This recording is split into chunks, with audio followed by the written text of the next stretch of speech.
और इनको हॉल उठ रहे हैं। बिल्कुल ठीक है। जनरल फैज साहब को कोर कमांडर पेशावर तैनात कर दिया गया है। आर्मी चीफ बनने में उनकी एक ये चीज रुकावट थी, क्या कहती हैं, अब वो इस दौड़ में तो शामिल हो गए हैं, अब चौथे नंबर पे हैं या पांचवें पे हैं, दौड़ में तो शामिल हो गए हैं ना, बन जाएंगे आर्मी चीफ? देखिए, पहली बात तो ये है कि मैं समझती हूँ कि जनरल फैज हमीद, मैंने जून जुलाई में इस तरफ लोगों को बता दिया था कि उनको पेशावर की उनको पोस्टिंग मिलेगी। कुछ लोग कह रहे थे कि पिंडी कोर मिलेगा, कुछ लोग कह रहे थे कराची कोर मिलेगा, लेकिन आई वॉज फेयरली कॉन्फिडेंट जून जुलाई में कि पेशावर कोर उनको मिलेगा। और हमने एक दो दिन पहले इसको बल्कि अनाउंस ही कर दिया था, जबकि ISPR की तरफ से इस तरह की खबर आई कि जी अभी तो अपॉइंटमेंट्स नहीं हुई, लेकिन हम आई वॉज फेयरली कॉन्फिडेंट कि पेशावर कोर उनको मिलेगी। अब उसको एक स्पिन दिया जा रहा है कि पेशावर कोर बड़ी इंपॉर्टेंट है इसलिए क्योंकि जनाब अफगानिस्तान की बात हो रही है।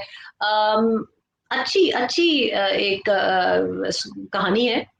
कोर उनको मिलना था, और कोर अगर चीफ ही बनाना था तो उनको उनकी रिटायरमेंट से 2-3 महीने पहले भी मिल सकता था, इतनी कोई जल्दी नहीं थी उनको कोर मिलने की।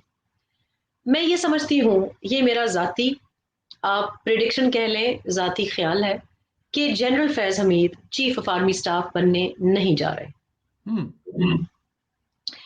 और उसकी बहुत सी वजूहत हैं।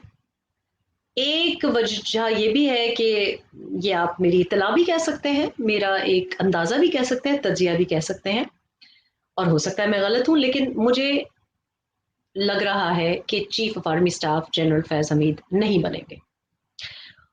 एक और वजह यह भी है कि जिसको भी माजी में अगर आप देखें तो वो चीफ ऑफ आर्मी स्टाफ भी बनता है। मेरी वजूहत कुछ और है, लेकिन अगर आप माजी तारीख, मिलिट्री तारीख उठा के देख लें तो हमारे चीफ ऑफ आर्मी स्टाफ कहाँ से आए हैं, जनरल बाजवा साहब कहाँ से आए हैं।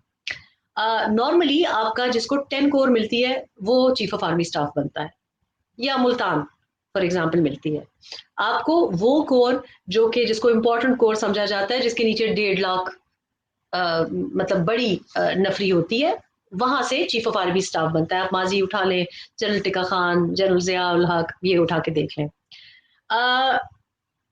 पेशावर कोर एक छोटी कोर है, 35,000 शायद फौज है उनके अंडर, तो ये इतनी इंपॉर्टेंट कोर नहीं समझी जाती। अगर उनको पिंडी कोर मिलती तो मैं समझती कि शायद ऐसे कोई ख्याल आता है। दूसरा, आपको पता है पिंडी कोर का मतलब नजदीक नजदीक ये है, तो एक ये भी वजह है, एक ये भी वजह है कि मिलिट्री हिस्ट्री में नॉर्मली स्पीकिंग 10 कोर जिसको मिलती है उसको चीफ ऑफ आर्मी स्टाफ बनाया जाता है। लेकिन पाकिस्तान में होने को कुछ भी हो सकता है, जेलम से भी उठ के लोग बने हैं, गुजरांवाला से भी उठ के लोग बने हैं chief of army staff. Pakistan में कुछ भी हो सकता है, 5वें नंबर वाला नंबर 1 पे भी आ सकता है, ऐसा भी हुआ है। तीसरी वजह मुझे लगता है कि जनरल फैज हमीद कल की प्रेस कॉन्फ्रेंस के पहले भी, मरीम नवाज के नाम लेने से पहले भी उनका नाम डीजी, जब वो DGC भी थे तब से जबान जदे आम है। एक कोर्ट अपीयरेंस में नवाज शरीफ साहब ने उनका नाम तब भी लिया था, ये इलेक्शन से पहले की बात है, गालिबन इलेक्शंस के आसपास की बात है, उन्होंने जनरल फैज का नाम इस्लामाबाद हाई कोर्ट के शायद सीढ़ियों पे खड़े होके उन्होंने उस वक्त लिया था। तो मैं चौंक उठी कि मैंने सोचा हम तो ये बात कर रहे हैं लेकिन नवाज शरीफ ने ये बात कह दी है, ये कैसे कह दी है, अनहोनी बात थी।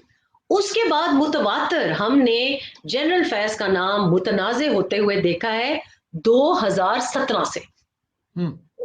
हमने कभी किसी DGC का, यानी जनरल फैज जब ISI के चीफ नहीं बने थे उससे पहले हमने उनका नाम इमरान साहब के साथ, उनकी ब्याह की बात हो, धरने की जो TLP का धरना था, मतलब इलेक्शन से पहले, फिर इलेक्शंस में जो जोड़ तोड़ थी, उस वक्त से मुतनाज़े नाम उनका सुना है और दुनिया में उनका नाम मुतनाज़े हुआ है 2017 से। अब ऐसा किरदार जब इतना मुतनाज़े हो जाता है तो हमको ही सिर्फ प्रॉब्लम नहीं होती, डेमोक्रेट्स ही को सिर्फ प्रॉब्लम नहीं होती, सियासतदानों को ही प्रॉब्लम नहीं होती। मरीम नवाज ने तो कल प्रेस कॉन्फ्रेंस में इजाराना, लेकिन इदारे को भी, इदारे की साख्त में भी मुतनाज़े किसी किरदार के होने की वजह से प्रॉब्लम होती है। जनरल कियानी साहब की एक्सटेंशन के बाद एक एक्सटेंशन जो कि खामोशी से उनको मिली, तब भी आर्मी का जो डिपार्टमेंट था, अफवाज पाकिस्तान खुश नहीं थी। जनरल फैज एक डिफरेंट लेवल पे मुतनाज़े हो गए। तो मेरा उनका कोर मिलना मेरा नहीं ख्याल कि इसका मतलब ये है कि जी वो चीफ के लिए आर्मी चीफ बन अग्रेसर है। जाएगा। मुतनाज़ा जो लफ्ज़ आप यूज़ कर रहे हैं, बिल्कुल ठीक है। मुझे ये बताएं कि तवक्कात क्या हैं एक हुकूमत का तर्जमान होने के लिए? पहले आपा फिरदौस आशिक अवान को किक मारी और कल फयाजुल हसन चार तीसरी दफा हैट्रिक मुकम्मल कर गए। क्या चाहते हैं क्या इनसो, मतलब कि वो बुजदार साहब को क्या बना के पेश करें, हालांकि वो बड़ी कोशिश भी करते हैं।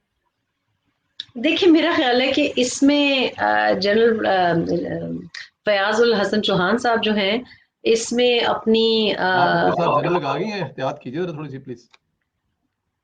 अब देखें वो तो वैसे उनके साथ तो हमने जो सेमी ऑटोमेटिक गन्स देखी हैं शायद जर्नैलों के साथ हमने कम देखी है। बहरहाल वो भी किसी क्या कहते हैं मुसल्ला तो वो है, बिल्कुल बिल्कुल। जबान से भी मुसल्ला है और अंदाज से भी मुसल्ला है। मैं समझती हूँ शायद उनकी कोई नेकी काम आ गई है कि उनको बरतरफ कर दिया गया है। क्योंकि मेरा ख्याल है कि फिरदौस आशिकवान को भी जब हटाया गया था तो मैं समझती हूँ कि उनके साथ ज्यादती नहीं, उनके साथ शायद कोई बेहतरी हो गई थी कि उनको बुजदार साहब के स्पोक्स पर्सन की पोजीशन से हटा दिया गया था। और फयाजुल हसन चौहान साहब को भी इसमें अपनी बेइज्जती नहीं समझनी चाहिए। हालांकि तीसरी बार उनको हटाया गया है, लेकिन मेरा ख्याल है कि इसमें उनके लिए एक रिलीफ ही है, उनको रिलीफ दिया गया है क्योंकि उस्मान बुजदार साहब का स्पोक्स पर्सन बनना इससे औखा काम कोई दुनिया में हो नहीं सकता। तो मेरा ख्याल है कि ये इसमें कोई उनको माइंड नहीं करना चाहिए, ये उनके साथ बड़ी एक मेहरबानी कर दी है क्योंकि कोई अच्छा या कोई आसान काम नहीं था उस्मान बुजदार साहब का स्पोक्स पर्सन बनना।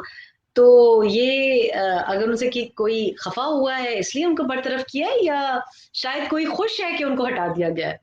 अल्लाह बेहतर जानता है, लेकिन काम बड़ा औखा है, इस जैसा बंदा दोबारा ढूंढना बड़ा